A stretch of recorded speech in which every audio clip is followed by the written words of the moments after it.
The setup is straightforward. Usada and Kotora are studying in a library at school when Usada finds a book with a letter inside that says, "Find Alice." They are then both pulled into the book, waking up in Wonderland. Throughout this adventure, they'll meet strange characters, explore whimsical areas, and swing a hammer at things to find Alice and return home. Developed by Ilu Collab, Alice Escaped marks itself as a Metroidvania-style title.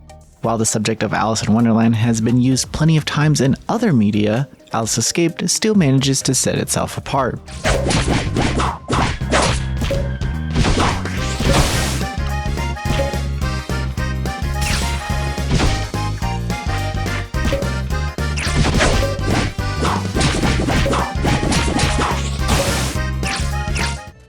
The world and characters of Alice Escaped are amazingly vibrant. Every area in this brimming and colorful world are detailed, giving personality to everything including the NPCs. These visuals are arguably the best part of the game, only to be made better by the residents of Wonderland's unique and goofy interactions. Their dialogue with Usada and Kotora always left me chuckling or shaking my head at how ridiculous they were. That sums up the experience pretty nicely. The characters are all cute anime girls, bleeding personalities and detail, and the entire game leans into whimsy and goofiness as much as possible. Even the sound design is cartoonish, often making you feel like you're at a carnival. For combat, you switch between Usada, who swings a squeaky hammer, and Kotora, who fires a large gun. Usada will likely be your main character, as her hammer attack deals a lot of damage and can easily stagger enemies. On the other hand, Kotora's gun lacks the stopping power of the hammer, but makes up for it at being very adept at breaking things and getting through enemy shields, allowing you to keep your distance from enemies who are tougher to stagger. It's actually possible to go through most areas using Usada just because her attacks are so fast and allow for better movement. To power up your characters, you spend skill points.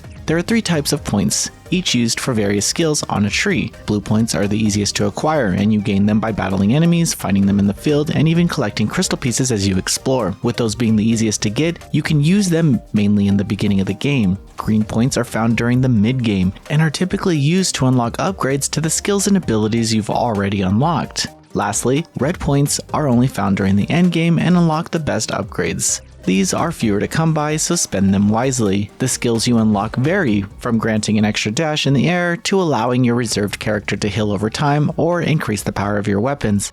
This is your main form of progress. Instead of finding an item to unlock abilities or weapons like a traditional Metroidvania, you can unlock these in any order you want. Certain progression barriers require a specific weapon or special skill to unlock. In many places, you can't reach until you acquire more air dashes, but you're never actually hard blocked from areas due to how you unlock these upgrades. To this end, the game plays a bit closer to a beat-em-up with an open map. The map itself is relatively small, but the areas are varied. You can explore castles, libraries, forests, and even a tea party, each full of secrets and characters. The movements generally make exploring these areas a total joy, even with their smaller size. The map in the menu also does an excellent job of helping you keep track of your progress with optional upgrades to provide details about the areas you explore. While not the best map in the genre, it does well enough. Fast travel points are also pretty frequent, and when combined with normal checkpoints, make any deaths barely more than a mild annoyance. On the topic of enemies and death, the enemy variety is somewhat lacking, and the game in general is pretty easy when compared to others in the genre.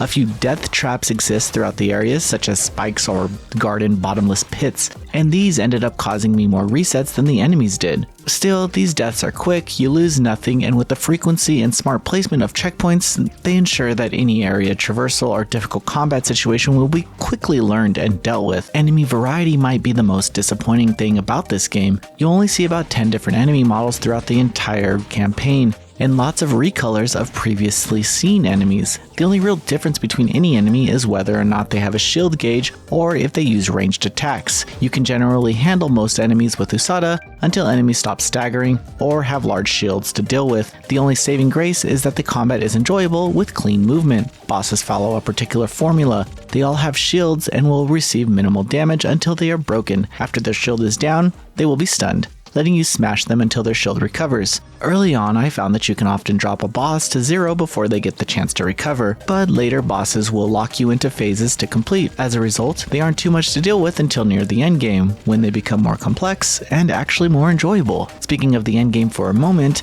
there are multiple endings where you need to complete the initial run to unlock the next. Beating the first final boss lets you find a back door to another end. After dropping the second ending, you unlock the ability to rewind the world. Doing this resets all of your fast travel points, bosses defeated, quests completed, and secrets found, allowing you to reset as many times as you want to max out your health and gather as many skill points as you need to max out the tree. This actually trivializes maxing out your character, but also ruins the fun of finding secrets. But using this rewind is required to unlock the path to the true ending.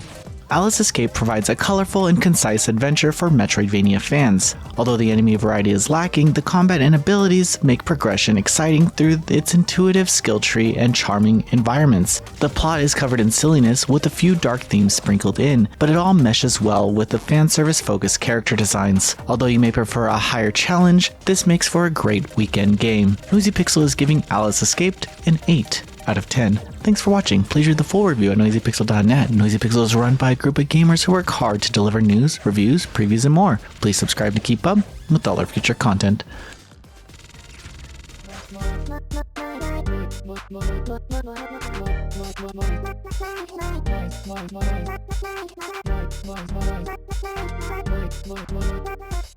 Noisy Pixel.